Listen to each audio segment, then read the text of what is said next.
10 € offerts. Et votre premier pari remboursé en cash. Avec le lien en description et le code promo JDR10.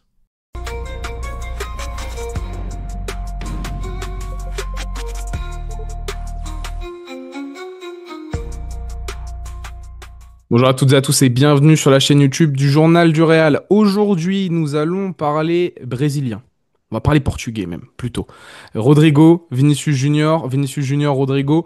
Pourquoi? Parce qu'il y a plein de choses qui sont sorties dans la presse aujourd'hui, notamment par un journaliste que je vais commencer par remercier, Sacha Tavolieri, qui nous a sorti un papier sur Sky Sport Suisse et qui nous a donné quelques détails croustillants sur ce papier concernant Vinicius Junior. Et pourquoi on va aussi parler de Rodrigo, c'est que là, il y a ESPN Brésil, quelques minutes là, au moment juste avant qu'on tourne, qui a rebondi sur une information qu'on a commencé à traiter, toi et moi, hier.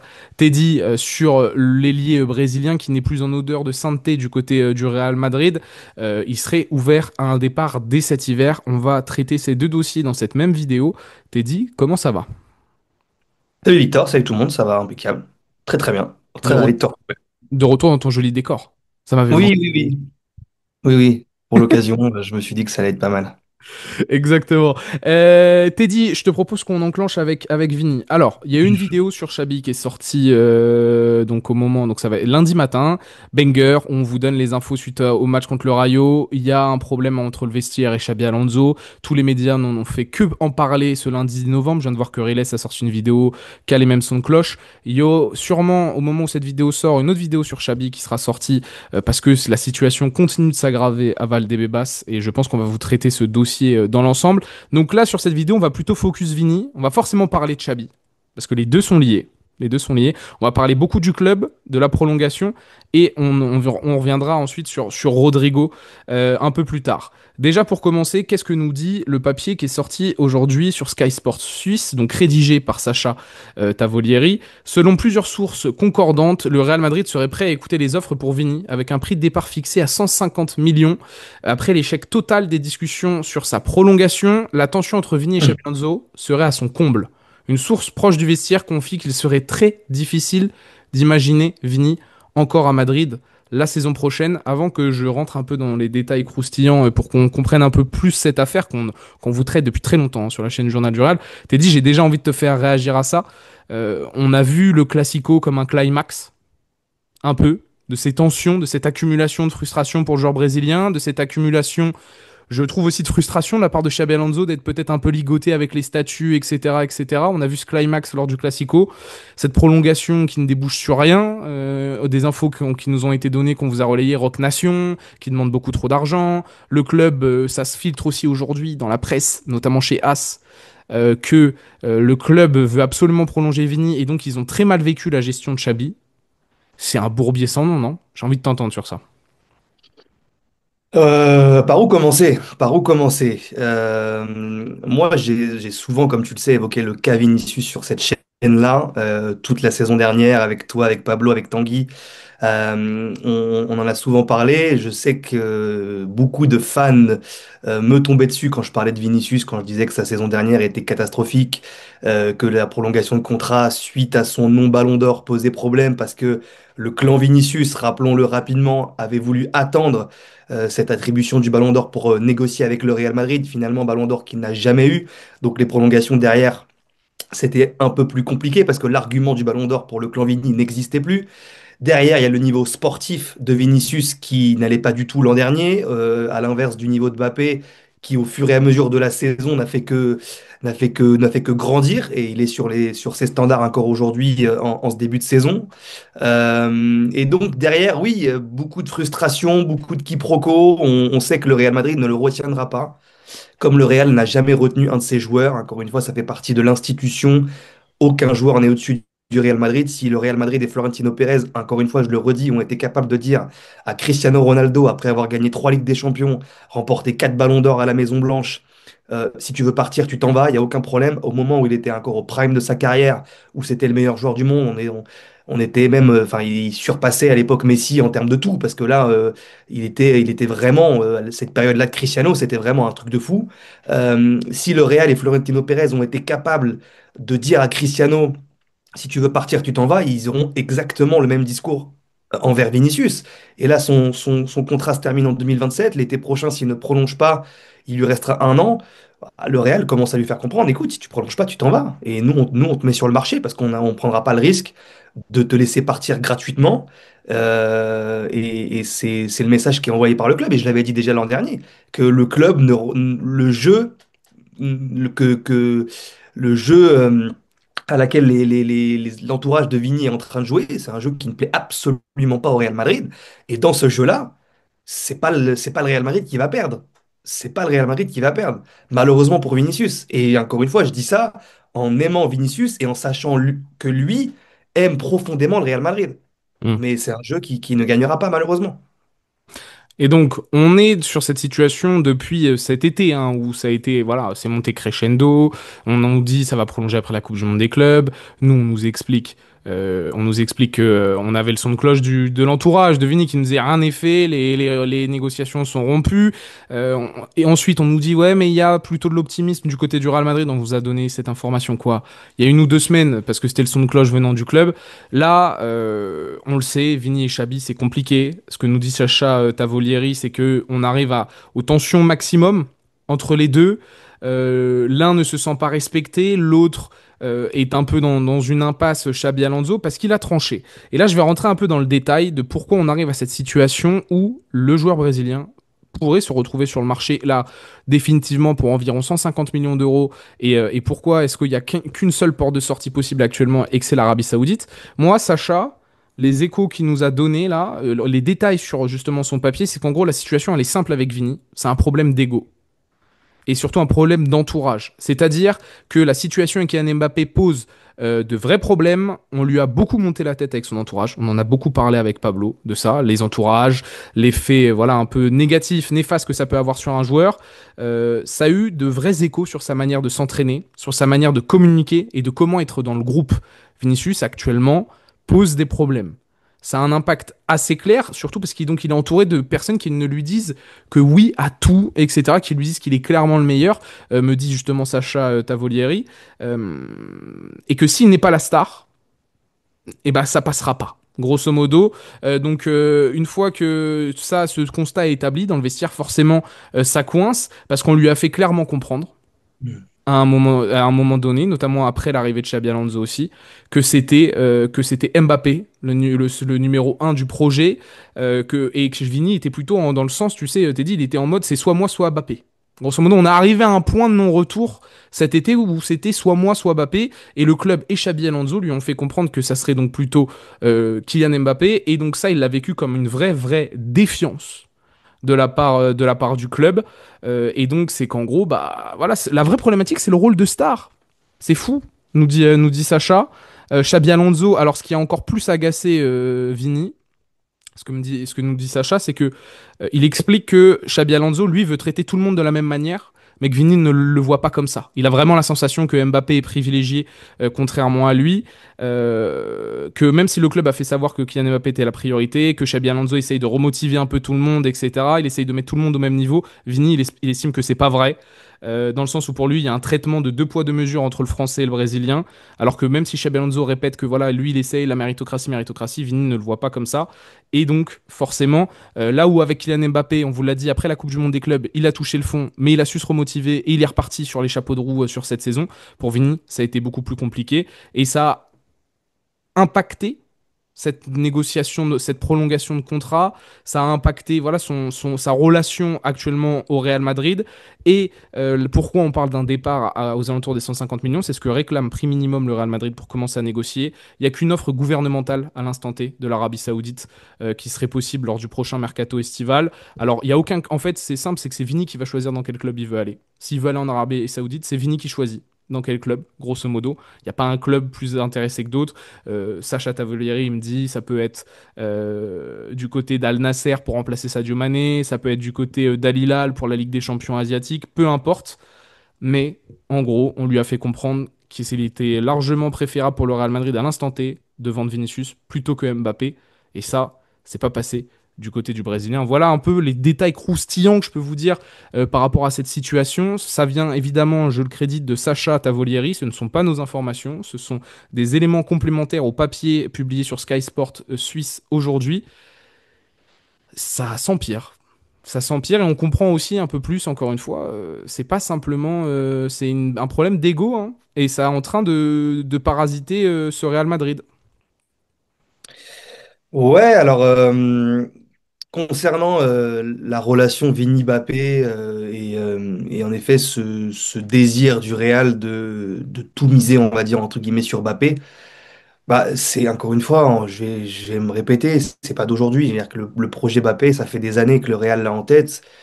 Et depuis 2017, 2018, il y a eu un premier échec en 2021, 2022, 2023. Il arrive enfin en 2024. Vinicius, initialement, n'est là que pour attendre Mbappé. Et alors, je sais que c'est peut-être difficile à entendre pour les fans de Vinicius. Et ce qui a permis à Vinicius aussi, c'est d'attendre de progresser, lui, et de s'installer sur ce côté gauche au Real Madrid. Et tant mieux pour lui. Enfin, et même de base, Vini n'était là que pour attendre Eden Hazard, initialement, parce que Hazard devait venir après la Coupe du Monde 2018. Il n'est pas venu, il est venu qu'un an après parce que Chelsea refusait de vendre. Et finalement, Hazard se blesse et Vini prend la place. Donc encore une fois, moi, j'ai lu beaucoup de choses, même l'été dernier, on s'exprimait avec Pablo, comme tu l'as dit aussi, sur les entourages de joueurs, sur les joueurs en tant que tels. Moi, on me fera pas gober une autre histoire que celle-ci, c'est-à-dire que elle est là. Moi, j'étais là, on était tous là, on a tous vu ce qui s'est passé. Le Real voulait Hazard. Après le départ de Cristiano, il n'est pas venu, il s'est blessé. Vinicius était là au bon moment, au bon endroit. Il a eu cette bonne étoile qui a fait que Hazard, malheureusement pour lui, il s'est blessé. Il a joué côté gauche. Il a jamais eu de concurrence à son poste parce que le Real n'a jamais voulu recruter un gros nom à ce poste-là parce que Mbappé était dans les tuyaux et parce que le Real attendait Mbappé. Encore une fois, est-ce que c'était une bonne ou une mauvaise décision d'attendre Mbappé aussi longtemps et de absolument le faire venir? J'en sais rien, on peut en discuter, comme je l'ai dit plusieurs fois sur cette chaîne. On peut en discuter. Et aujourd'hui, moi, je pense que ça reste malgré tout, hein, une très bonne recrue et l'avenir, je pense, me donnera raison. Auquel cas, c'est pas moi qui ai choisi. Mbappé, il est là. Moi, comme j'ai passé mon temps à le dire aussi l'an dernier, quand tu as un joueur comme Mbappé, c'est lui que tu dois mettre dans les meilleures conditions. Parce que Vini, sa finition, on la connaît, sa finition. On sait que sur sa finition, il a d'énormes problèmes et que jamais ça sera un joueur qui te plantera 40, 50 buts par saison comme Kylian Mbappé. Et c'est ce dont le Real Madrid a besoin, c'est de planter, d'avoir un joueur qui est capable d'être nul pendant 90 minutes, mais il va te marquer le but à la 93e. Ça, c'est pas Vini, ça, c'est Mbappé. Qu'on le veuille ou non. Mbappé, c'est ce joueur-là. C'est ce joueur qui est capable de marquer des buts à n'importe quel moment, malgré le match dégueulasse qu'il peut faire. Comme Cristiano, sur ses dernières années au Real, même un peu avant, il pouvait faire des matchs où il passait complètement à côté. Je me souviens que parfois Zidane, Carlo Ancelotti faisait sortir Karim Benzema et tout le monde disait mais pourquoi il sort Benzema alors que Benzema est meilleur que Cristiano? Et Cristiano, il plantait le but à la 93e et c'est celui qui te faisait gagner des matchs au Real Madrid. Vinicius, qu'on me sorte tous les arguments du monde, il n'est pas de cette trempe de joueur-là. C'est pas un Cristiano Ronaldo, ce n'est pas un Mbappé, c'est pas ce genre de joueur-là. C'est un très bon joueur, mais il n'est pas à ce niveau-là. Maintenant, est-ce que la compatibilité des deux est possible? Moi, je pense que oui. Maintenant, si en effet l'ego de Vini est trop important pour que les deux puissent exister dans un 11 et puissent poser problème à Xabi Alonso et à un vestiaire, en effet, là, il y a un choix qui se pose, c'est l'un ou c'est l'autre. Côté Real Madrid, c'est clairement Mbappé. Maintenant, c'est à Vini de prendre sa décision. Et on va observer aussi la gestion qui a été largement critiquée, la gestion de Xabi Alonso par rapport à Vinicius Junior.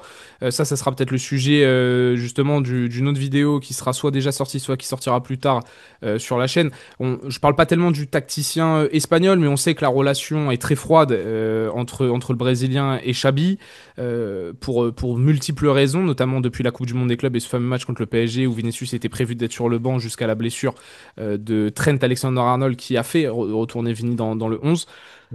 Non, c'est. Moi, ça fait longtemps que je dis que cette situation, c'est une bombe à retardement. Je trouve que le club prend des décisions peut-être un peu tardives. Un peu tardives.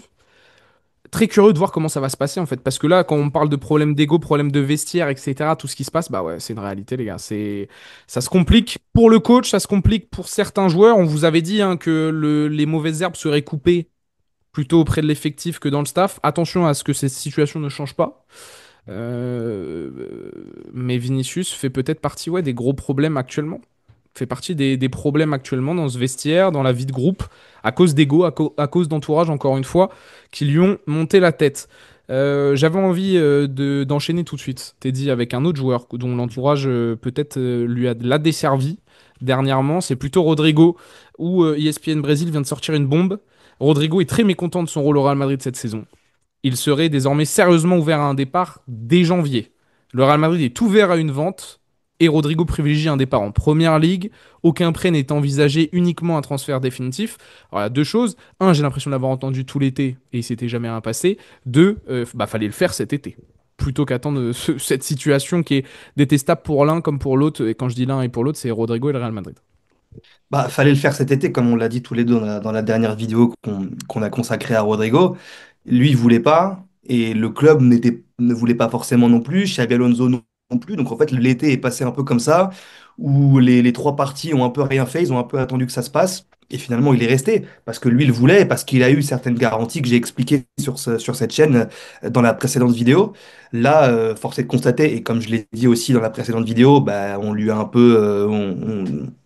menti ou en tout cas c'était pas ce qui lui était promis entre guillemets cet été. Il se rend bien compte là après les premiers mois de compétition.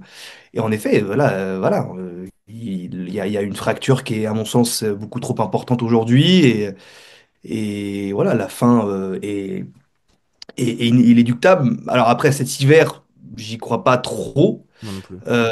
Honnêtement, mais l'été prochain, oui, ça me semble possible. Et aussi, parce que du coup, ça nous faisait aussi la transition, et moi je l'évoquais avec Pablo cet été dans une vidéo, je sais plus laquelle exactement, mais le destin de Rodrigo l'été dernier dépendait aussi de celui de Vinicius. Parce que Vinicius, l'été dernier, il y avait aussi des questions qui se posaient à Madrid, même si moi j'avais les mêmes infos concernant les deux joueurs qui voulaient rester, et c'était catégorique de leur côté.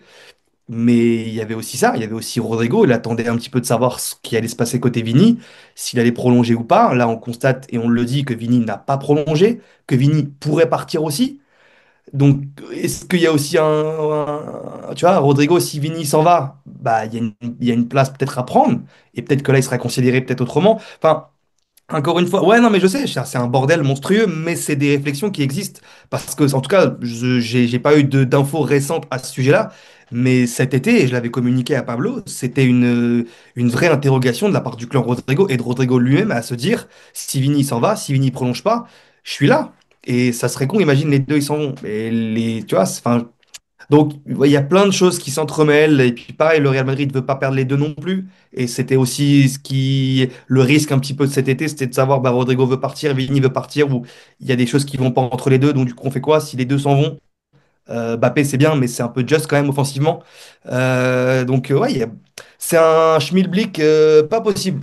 Et beaucoup disaient qu'il fallait un départ de un des deux l'été dernier.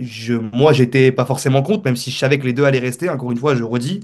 Mais oui, en tout cas, pour Rodrigo, c'est certain que malheureusement, ça va mal se terminer et ça va se terminer bientôt. Oui, parce que cet hiver, moi, j'ai du mal à voir un club de première ligue aligner les sous demandés par le clan Rodrigo et même potentiellement demandés par le Real. Très curieux de voir comment les autres clubs jugent la valeur de Rodrigo, d'ailleurs, actuellement. Très curieux. Pour un transfert sec, en plus, Pas très haut, hein, à mon avis, hein. voilà. C'est pour ça, je suis assez curieux de voir ça. J'ai du mal à croire pour cet hiver. Moi, je pense que le Real Madrid va faire du ménage. Peut-être même au niveau du staff, attention, mais peut-être aussi au niveau de l'effectif. Et je ne serais pas surpris que ce soit les Brésiliens qui en font les frais dans un premier lieu, parce que Rodrigo, on peut dire qu'il pose pas de problème. Moi, je pense qu'il pose certains problèmes. Différents, hein. Son Voilà. entourage beaucoup. Voilà. Son entourage. Lui en tant que tel, Différent. non, mais son entourage beaucoup. Voilà. Différent de Vini, différent que d'autres joueurs sur ce début de saison, voilà. Mais là, si on mêle les deux sujets, pour Xabi Alonso, c'est un enfer. Pour Xabi Alonso, c'est un enfer parce qu'il a dû mettre à un moment donné, essayer de relancer Rodrigo en mettant Vini sur le banc, ça lui a tapé dessus. Rodrigo, on lui donne plus rien, puis d'un coup on lui donne quelque chose, on dit que la gestion de Rodrigo elle est pas bonne. On lui explique aussi là, c'est sorti aussi dans la presse dernièrement aujourd'hui, qu'il préfère avoir Rodrigo plutôt que Gonzalo Hendrick sur le terrain parce qu'il apprécie quand même le profil de Rodrigo. Et on lui tombe dessus parce qu'on Ah dit oui. même c'est pas un neuf, nous on veut un neuf qui rentre. Enfin, on est sur un truc où. D'où le fait que l'an dernier, pareil, j'ai passé ma saison à défendre, entre guillemets, Carlo Ancelotti de ce point de vue-là. Parce que là, on se rend bien compte que les problèmes du Real Madrid l'an dernier ne venaient pas que de l'entraîneur, et de loin, Non. et de très très loin. Donc moi, je voulais bien qu'on tape sur Carlo Ancelotti l'an dernier. Il avait une part de responsabilité dans ce qu'on voyait, dans ce qui se passait. Mais je le disais ici, et tout le monde me tapait dessus et m'insultait. Et je savais que le temps allait me donner raison parce que c'était pas possible autrement. Mais évidemment, Carlo Ancelotti n'était pas le seul responsable. Il y avait des joueurs qui devaient se remettre en question. Il y avait beaucoup de problèmes dans le vestiaire, des égos, des entourages malsains.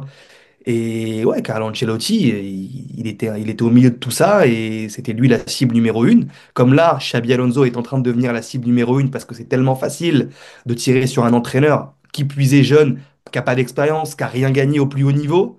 Là, c'est la proie la plus facile, Xabi Alonso. Donc Surtout on en qu'on est dans reparlera le tout à l'heure, jeurisme, hein, mais Teddy. On est bien placé pour le savoir, oui, toi et moi. En plus, dans la communauté madridistas, là, on sort un peu du camp média, mais on est dans un jeurisme total entre deux pôles qui sont le pôle Mbappé, le pôle Vini, puis t'as un peu de résistance c'est les avec. fans aujourd'hui. Il y a plus de fans de joueurs que de fans de clubs. Ça, Et ça, c'est et ça, ça pose c'est donc ce, c'est ce évident. fameux, ce Ça fameux, pose- ce fameux problème. C'est Ça pose ce problématique, fameux ouais. problème. Ouais, bah oui. Et là, moi, pour finir et globaliser le tout, on se rend bien compte que Vini, il y a un souci et qu'il y a, pour moi, depuis cet été, je le maintiens, il y a une issue qui me paraît quasiment inévitable. Je suis désolé, mais ça va être un départ. Dans quelles circonstances, comment, on va voir. J'ai très peu, moi, je crois pas tellement au conte de fées. Encore plus quand on me parle de problèmes au mois de novembre. Et là, j'englobe aussi Chabi. J'ai très peur de ce que va devenir cette saison 2025-2026. Rodrigo, je n'y crois pas tellement à un transfert dès cet été s'il y a quelque chose, Cet hiver. cet hiver, pardon. Sauf en cas, tu sais, City là, qui se retrouve avec trois blessés, Doku, Nanin, et qui, comme l'hiver dernier, qui met 300 patates sur le mercato, alors peut-être. Mais même pour le sportivement, moi j'ai du Moi, je suis mal. pas Si sûr que je suis pas sûr que tu cèdes une carte comme ça à City en plus, en cours de en deuxième saison, partie de saison. même Chabit, c'est que Chabit, s'il est encore en poste, s'il mange la galette des rois, comme on dit en Espagne, euh, est-ce qu'il veut vraiment laisser partir Rodrigo quand il fait aussi peu confiance à ses autres joueurs sur le banc de touche? Enfin, tu vois ce que je veux dire? Il y a plein de paramètres à prendre en compte, hein. Non, Mais non, les Brésiliens, les gars, attention, le clan brésilien, pour moi, Rodrigo, ça part pas avant l'été prochain. Je vois aucune possibilité qu'il parte cet hiver. par contre, tu vois, le Rodrigo qui reste parce que Vini s'en va, moi je le maintiens. C'est mon combat depuis un an. Tu ne restes pas dans un environnement qui t'a rendu malade. Peu importe si le joueur part. Rodrigo qui reste avec Vini qui part, c'est cancer. Tous les matchs, ça va être comparaison sur comparaison. Et ça va aider personne. Personne. Et encore moins Rodrigo à s'imposer. Il va juste être dans l'ombre d'un Vini qui a quitté le club pour X ou Y théorie du complot qu'on va nous sortir. Oubliez. Non, il faut Donc toi, déraciner. tu veux que les deux partent là. Moi, je pense que il y a aucune meilleure solution à l'instant T. Mais je suis pas en désaccord avec toi, malheureusement, malgré que j'aime les deux et je sais que les deux veulent pas partir en fait. C'est ça qui me saoule. C'est les deux aiment le club, mais Et il n'y a pas de considération de niveau là-dedans. Bon, le Rodrigo actuel m'agace au plus haut point parce que je l'ai énormément défendu et c'est un joueur que j'aime beaucoup. Donc ça me frustre et ça m'énerve de le voir à un niveau aussi dégueulasse. Vini, on voit bien qu'il n'a pas totalement tout perdu et que ça reste un joueur qui, sur un match, peut te le faire gagner s'il décide de te le faire gagner. Je juge pas le niveau là-dessus. Je juge le contexte, l'ambiance globale de vestiaire, le projet du Real Madrid qui a envie d'être mené. Pour moi, avec ce Vini actuel, cette problématique de prolongation de contrat, ce Rodrigo actuel, avec mentalement des faiblesses, la comparaison avec Vini, etc., tout ce qui se passe depuis 6 mois, pour moi, ils ne sont pas des solutions à ce Real Madrid sur le moyen long terme. C'est mon oui, mais avis. ça, on pourra pas le faire entendre hein, parce qu'on est face à des supporters, des fanatiques de l'un et de l'autre, comme pour Mbappé, tu l'as dit, dès qu'on tape sur Mbappé, en fait, il y a très peu de supporters qui réfléchissent dans l'intérêt du club, malheureusement. Et j'ai Et l'impression que ça, le ça, club, des ça fois, ne- ne réfléchit pas en son propre intérêt non plus. Mais ça sera peut-être le sujet Non, du parce jour. que parce qu'il y a eu aussi une affinité entre ces gens-là Il y a une qui sont division même qui au sein sont du club, qui, c'est ça. qui sont extra sportives. On en parlait avec Carlo Ancelotti. C'était quasiment ses enfants, Vinicius et Rodrigo. Ça l'est toujours d'ailleurs, parce que c'est leur sélectionneur au Brésil. Mais voilà, il y a des affinités et je pense que tu vois, il y a une certaine barrière, une certaine limite à pas dépasser que là, peut-être avec ces joueurs-là, ont été dépassés. Et ils ont peut-être été beaucoup trop choyés, beaucoup trop, pas récompensés, mais comment dirais-je? Ouais, choyés, ouais, c'est ça, beaucoup trop choyés. Et Biberonné. aujourd'hui, Ouais, voilà. Et aujourd'hui, en fait, ils se rendent compte, bah, en fait, dès que tu leur enlèves un petit peu, bah, ils commencent à péter un câble et ça leur convient pas. Et voilà. Donc, c'est un peu dommage parce que c'est pas du tout l'ADN Real Madrid, ça, et l'identité Real Madrid. C'est pour ça que je dis que si le Real Madrid se sépare des deux, ça sera cruel, mais ils le feront, hein. Ils le feront, je pense, malheureusement, hein. Voilà. Bon, je pense qu'on a tout dit. Merci encore à Sacha Tavolieri pour ces petites informations complémentaires concernant Vinicius Junior. Merci à toi aussi, Teddy, pour toutes ces infos et tes réactions par rapport à Vini, mais surtout par rapport à Rodrigo, qu'on le sait, c'est un dossier que tu suis de très près. J'espère qu'on a été assez clair sur tout ça. Attention donc pour Vini et Rodrigo. Il y a des décisions qui vont peut-être être prises dans les prochains jours. Nous, je vous l'ai même pas dit en début de vidéo, mais déposez le petit like et abonnez-vous. On est en route pour les 100K, les amis. Ça nous ferait extrêmement plaisir de les avoir avant l'année 2026. Ça serait une excellente et une très belle récompense pour nous, pour tout le travail qui est fourni ces derniers temps. Pour ça qu'on a ramené Teddy, les gars, dans le rush final. Hop, on le ramène dans le rush final. Tout ça pour les chiffres. Non, mais voilà, déposez le petit like. Réagissez en commentaire aussi par rapport à toutes ces informations, par rapport à Vini, bataille d'ego, par rapport à Rodrigo qui veut enfin, soi-disant, partir. Il a enfin réalisé que c'était compliqué. On vous lit, comme d'habitude. Allez voir le site et les différents réseaux sociaux. Encore une fois, merci à toi, Teddy. Merci à toi, Victor. Et à très vite sur la chaîne YouTube Journal Oral. Ciao, ciao les Ciao, gars. ciao, les gars.